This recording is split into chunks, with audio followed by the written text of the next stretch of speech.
How to extract DNA from a kiwi. Here's a list of the materials you'll need to carry out this lab. To begin, set up a hot water bath at roughly 55 to 60 degrees Celsius and an ice water bath right next to it. Next, for 2 to 3 kiwis, make a solution consisting of 1 tablespoon or 10 milliliters of liquid dishwashing soap or shampoo and 1.5 grams of table salt. Put the solution in a 250 milliliter beaker. Finally, add distilled water to the soapy solution, making the final volume 100 milliliters. Dissolve the salt by slowly stirring to avoid foaming. Then, peel the kiwis and cut them to yield 12 pieces. Once cut, place the pieces into a 1000 milliliter container. Cover the kiwis with the 100 milliliter solution made in step 2. Then, place a measuring cup into a hot water bath, which is roughly at 55 to 60 degrees Celsius for 10 to 12 minutes. During this time, press the kiwi mixture against the sides of the measuring cup with the back of a spoon.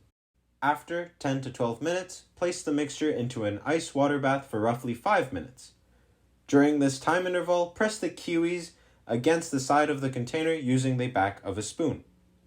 Now, filter the mixture made in step 6 through a coffee filter / cheesecloth in a strainer over a 1000 milliliter beaker.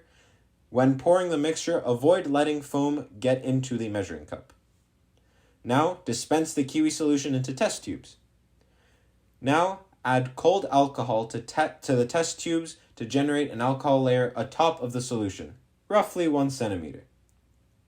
Finally, let the solution sit for 2 to 3 minutes without disturbing it. Once the time period is over, the DNA can be extracted via a Pasteur pipette that has been heated to form a hook tip at the end, or any other utensil that is able to grab the DNA.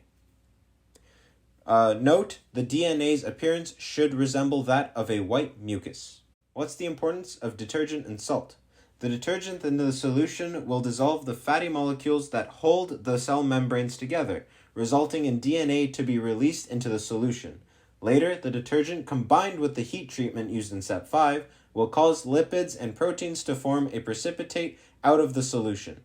Then, the salt allows for the DNA strand left behind to come together. What's the importance of the alcohol in this lab? DNA is not soluble in alcohol. Thus, when alcohol is added to the mixture, the components of the DNA will form a precipitate out into the alcohol layer. This should resemble a white mucus in most cases.